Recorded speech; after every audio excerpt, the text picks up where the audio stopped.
आत्मा का अद्भुत और रहस्यमयी स्वरूप। अव्यक्तोऽयं चिन्तयोऽयं विकार्योऽयं मुच्यते तस्मादेवं विदित्वैनं नानुशोचितुमर्हसि। नमस्कार मेरे दर्शकों, आप सभी का स्वागत है आपके अपने YouTube channel Usha Prabha lifestyle में। दोस्तों, हम अक्सर अपने जीवन में ऐसी परिस्थितियों से गुजरते हैं जहां मन दुख, भय और चिंता से भर जाता है। कभी अपनों को बिछड़ने का, कभी असफलता का, तो कभी भविष्य का डर हमें अंदर से कमज़ोर कर देता है। लेकिन क्या आपने कभी सोचा है कि हमारे अंदर एक ऐसी शक्ति भी है जो कभी बदलती नहीं, कभी नष्ट नहीं होती। आज भगवान श्री कृष्ण अर्जुन को आत्मा के उसी रहस्यमयी स्वरूप के बारे में बताते हैं। यह श्लोक हमें सिखाता है कि आत्मा हमारी सोच और कल्पना से भी परे है। तो आइए श्रद्धा और शांत मन के साथ आज के इस दिव्य ज्ञान को समझते हैं।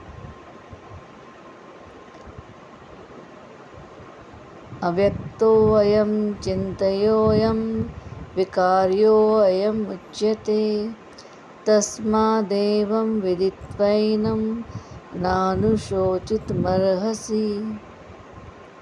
भगवान श्री कृष्ण कहते हैं, यह आत्मा अदृश्य है, मन और बुद्धि की सोच से परे है और कभी बदलने वाली नहीं है। इसलिए हे अर्जुन, आत्मा को इस प्रकार जानकर तुम्हें शोक नहीं करना चाहिए। इस श्लोक में भगवान श्री कृष्ण आत्मा के 3 मुख्य गुण बताते हैं।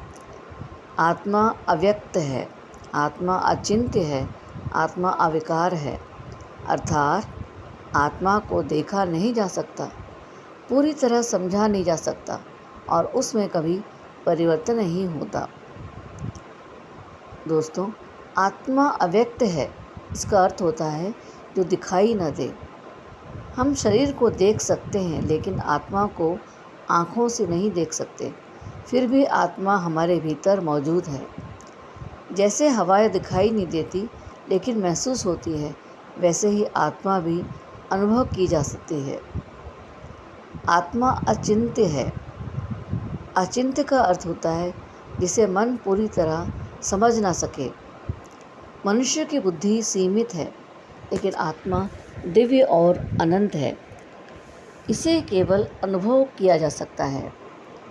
जैसे समुद्र की गहराई को किनारे खड़े होकर पूरी तरह नहीं समझा जा सकता, वैसे ही आत्मा का रहस्य भी बहुत गहरा है। आत्मा अविकार है। अविकार का अर्थ है जिसमें कभी परिवर्तन ना हो। शरीर बचपन, युवावस्था और बुढ़ापे से गुजरता है, लेकिन आत्मा हमेशा एक जैसी रहती है। समय बदलता है, परिस्थितियाँ बदलती है, लेकिन आत्मा सदा स्थिर रहती है। मान लीजिए आसमान में बादल आते और चले जाते हैं, कभी बारिश होती है, कभी धूप निकलती है, लेकिन आकाश हमेशा वैसा ही रहता है।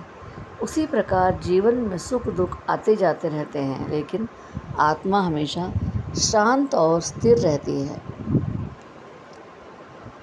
हमें केवल शरीर नहीं, आत्मा समझकर जीवन जीना चाहिए। दुख और भय को अपने ऊपर हावी नहीं होने देना चाहिए।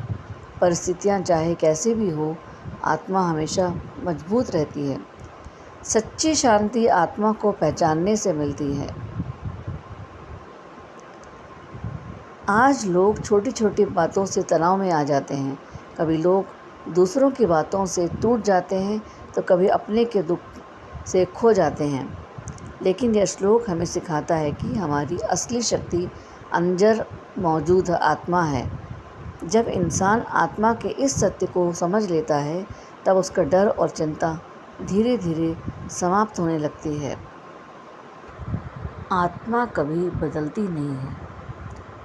तो दोस्तों, यह था श्रीमद् भगवद गीता अध्याय 2 का श्लोक 25 का सरल और गहरा अर्थ। यदि इस दिव्य ज्ञान ने आपके मन को शांति दी हो तो वीडियो को लाइक करें, शेयर करें और हमारे चैनल उषा प्रभा लाइफस्टाइल को सब्सक्राइब ज़रूर करें। याद रखिए, हम केवल ये शरीर नहीं हैं, बल्कि एक दिव्य और अमर आत्मा हैं। फिर मिलेंगे गीता के अगले प्रेरणादायक श्लोक के साथ। तब तक के लिए राधे राधे।